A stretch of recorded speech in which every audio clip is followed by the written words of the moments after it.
오늘 말씀은 민수기서 23장 27절로 24장 9절까지의 말씀입니다. 오늘 본문은요, 여전히 지금 모압 왕 발락이 이스라엘을 저주하기 위해서 발람을 데리고 와서 지금 총 4차에 걸쳐서 예언을 하게 되는데, 그 내용 전반에 대한 내용들이 계속 이어져 가고 있다는 것이죠. 그 중에서 오늘은 발람의 세 번째 예언에 관한 내용에 대해서 우리 함께 보도록 하겠습니다. 먼저 내용을 전체적으로 두 부분으로 좀 나눠보면 23장 27절에서 24장 2절까지 발람의 세 번째 제사를 집전한 내용들이 나오고요.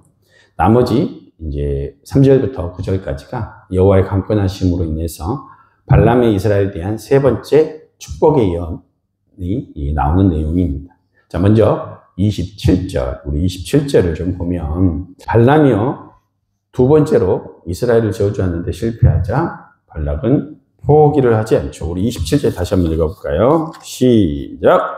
발락이 발람에게 또 이르되, 오라, 내가 너를 다른 곳으로 인도하리니 내가 거기서 나를 위하여 그들을 저주하기를 하나님이 혹시 기뻐하시리라 하고. 그러니까 혹시 장소를 옮기면 하나님께서 발람을 통해서 이스라엘 저주하는 것을 기뻐하실까 생각했기 때문에. 누가? 발락이요. 모압 왕 발락이. 다시 말해서 발락은요, 장소에 따라서 하나님의 뜻이 바뀔 수가 있다라고 생각을 했던 거예요. 그러니까 여기서는 안 됐으니까 장소 옮기면 가능하겠지. 근데 보면 지금 3차로 장소를 이동을 하는데요, 첫 번째도 전체가 다 보이는 곳으로 데리고 가지 않았어요. 두 번째는 끝에만 보이게 했고, 지금 세 번째는 뭐냐면 전체가 다 보이는 데로 데리고 간 거예요. 그러니까 방법을 여러 가지 달리한 거예요. 지금 발락 왕이 전략을 세워서. 근데 끝까지 이제 장마친 것까지 다 보게 한 것이죠. 그런데 이런 발락의 생각이요, 어리석은 것이죠. 하나님은요, 장소를 바꾼다고, 방법을 바꾼다고 그 뜻을 돌이키신 분이 아니시라는 것이죠. 이어서 발락이요, 똑같이 동일하게 7제단의 7수송아지와 7수양으로 제사를 드리죠. 이때 발람은요, 자신이 이스라엘을 축복하는 것을 여호와께서 선히 여기심을 보고, 그러니까 저주가 아니라 축복하는 것을 하나님께서 선히 여기신 것을 발람은 보죠. 왜냐하면 자기가 시도했는데 계속 안 되는 것을 하나님이 그래도 말씀하고 계시니까 잘 알죠. 그러니까 1, 2차 때 자기가 실패를 해봤잖아요. 그러니까 자기가 그 저주의 사소를 쓰지 않고 그냥 바라보고 있는데 그때 하나님이 말씀이 임하십니다. 그래서 발람이 모압 평야의 이스라엘 진영을 바라보고 있는데 그때 하나님의 신이 그 위에 임하셔서 하나님께서 말씀을 주십니다. 축복의 말씀을 주시죠. 그 이스라엘에 대한. 그래서 오늘 이 전체적인 내용을 다 보지도 못해요. 이 뒤쪽에 가면 또 시간이 좀 짧을 것 같고, 그래서 짧게 두 가지만 좀 살펴보도록 하겠습니다. 자, 우리가 첫 번째로 살펴볼 것은 뭐냐면 발람이 그리고 발락, 둘 다 마찬가지긴 한데요, 그들이 지금 예배하는 이유, 제단을 쌓는 이유에 대한 것입니다. 우리 29절 한번 같이 읽어볼까요? 29절 시작. 발람이 발락에게 이르되, 나를 위하여 여기 7제단을 쌓고 거기에 수송아지 7마리와 순양 7마리를 준비하소서, 이렇게 나오죠. 그런데 여기뿐만이 아닙니다. 사실은 27절에 보더라도 27절에서는 발락도 마찬가지죠. 뭐라 그랬어요? 발락도 나를 위하여 제단 쌓고, 그죠? 또 이번에도 발람도 뭐라 그래요? 나를 위하여 제단 쌓고. 그러니까 발락도 자기를 위해서 제단 쌓으라고 그랬고, 그죠? 발람도 뭐라 그래요? 자기를 위해서 제단 쌓으라고 그래요. 근데 제단은, 하나님 예배는 누구를 위해서 하는 거예요? 하나님 위해서 하는 거잖아요, 그죠? 하나님께 예배 드리는 것이 자기를 위해서 예배하는 것이 아니잖아요. 자기 유익을 위해서 하는 것이 아닌데. 근데 우리가 이거 잘 살펴보면 뭐냐면 23장 1절 한번 봐보세요. 23장 1절. 첫 번째로 제사를 드릴 때 23장 1절 같이 한번 읽어볼까요? 발락이 이르되, 나를 위하여 여기 제단 7을 쌓고, 뭐 이렇게 나오잖아요. 그죠? 누구를 위해서 쌓는 거예요? 계속해서 목적이 같은 거예요. 누구를 위해서 예배하는 거예요? 자기를 위해서. 자기를 위해서.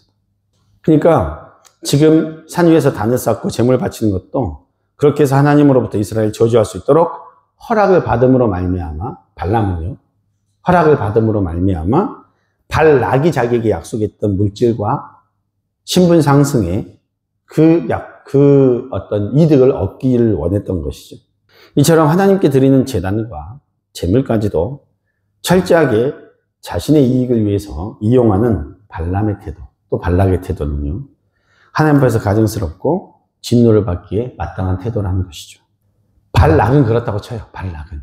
왜냐하면 그는 처음부터 그런 사람이었고 또 하나님의 뜻을 볼 수 없는 사람이고 영적인 세계를 모르는 사람이기 때문에 그렇다고 할 수 있죠. 그러나 발람은 어떻습니까? 발람은 처음에 발락이 그를 초청했을 때 오다가 어떻게 했어요? 죽임을 당할 뻔했잖아요.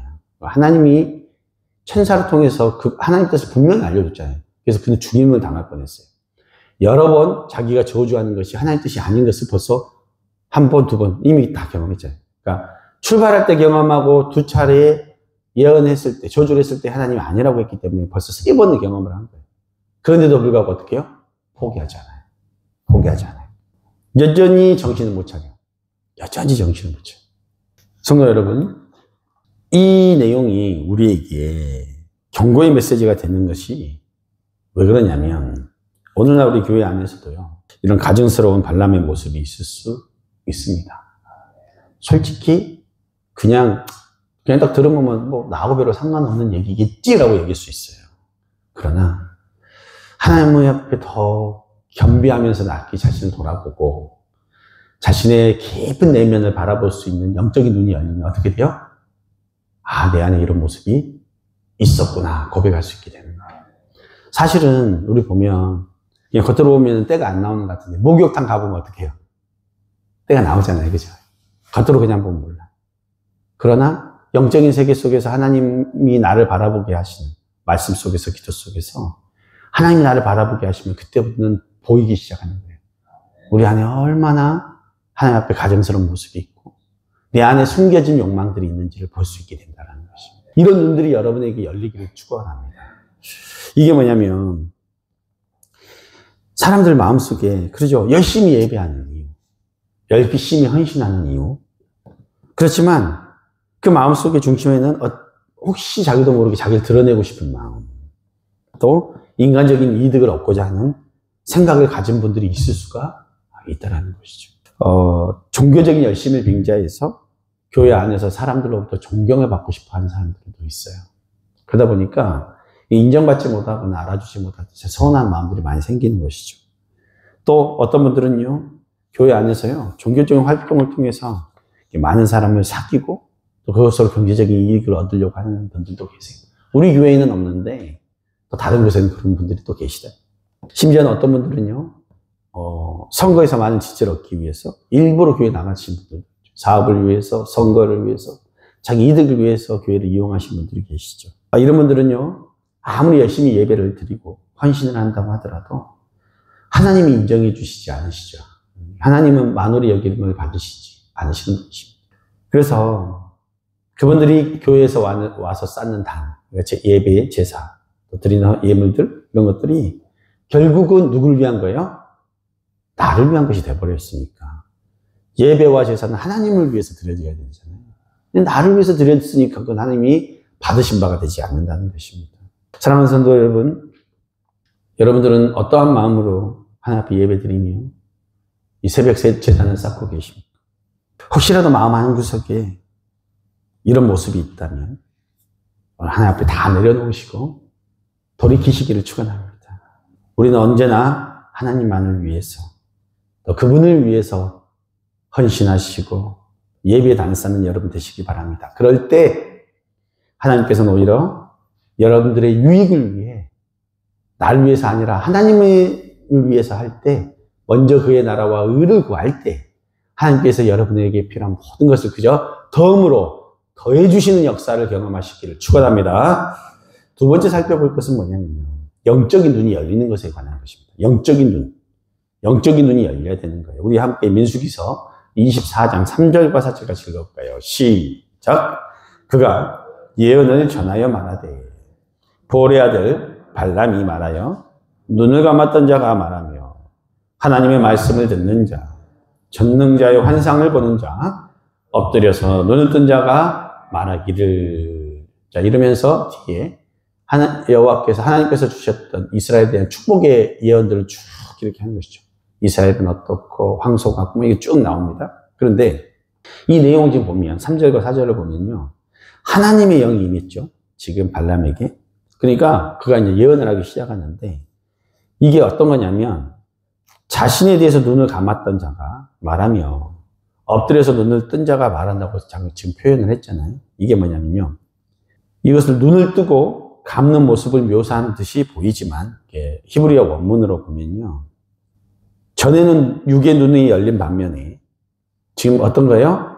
옛날에는 육의 눈이 열리고 영의 눈이 닫혔었는데 지금은 뭐예요? 육의 눈이 닫히고 뭐가 열리는 거예요?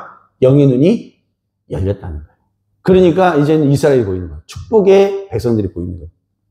즉 하나님의 신이 발람에게 임하는 그 순간에 육신의 눈은 감기고 영의 눈이 열리게 된 것이죠. 그래서 육신의 눈으로는 볼 수 없었던 영적이며 신령한 하나님의 아름다운 세계와 그분의 계획, 그분의 섭리들이 보이게 됩니다.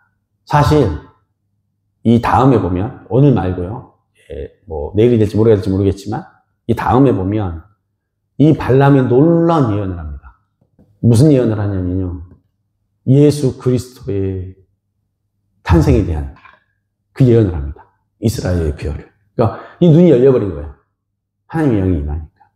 그러니까 이런 세계들은 육의 눈으로 볼 수가 없다라는 것이죠. 사람이요. 육신의 모든 소욕과 생각을 이게 떨쳐버리고 거룩한 영적인 생태가 되는 것은요. 내 힘으로 되는 것이 아니에요. 성령이 임하셔야 돼요. 그렇기 때문에 그래야 우리의 눈이 열리는 것입니다.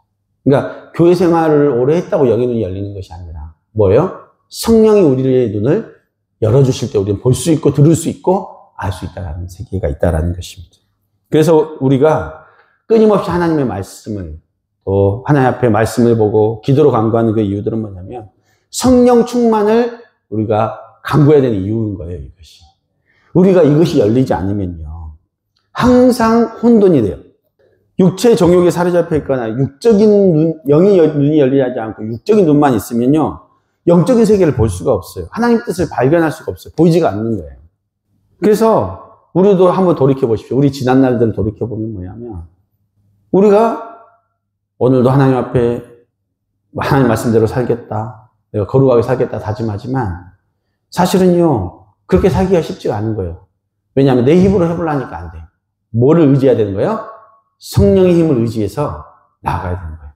그러면 눈도 열리고 그 힘을 하나님으로부터 공급을 받게 된다는 것입니다. 그래서 우리 영이 열려지면요. 이제 하나님의 뜻이 보이기 시작하는 거예요.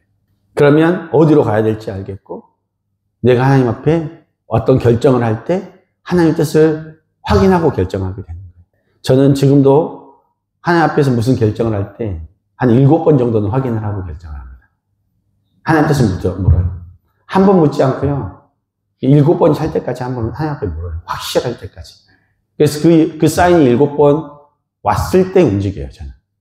왜냐하면 그 전에 내 욕심에 따라, 내 생각에 따라 움직였을 때 얼마나 그것이 하나님 앞에서 실수해서 잘못된 길을 갔는지 제가 철저히 경험을 했기 때문에, 이제는 그렇지 않아요. 네. 그렇기 때문에 그런 훈련들이 우리 안에 좀 되어야 된다는 것입니다. 우리는요, 인간적인 힘으로 하나님의 거룩한 나라를 이렇게 이해하거나 따라가거나 발견할 수 없다는 것이죠. 그래서 우리에게 사도 바울은 이렇게 얘기를 해요.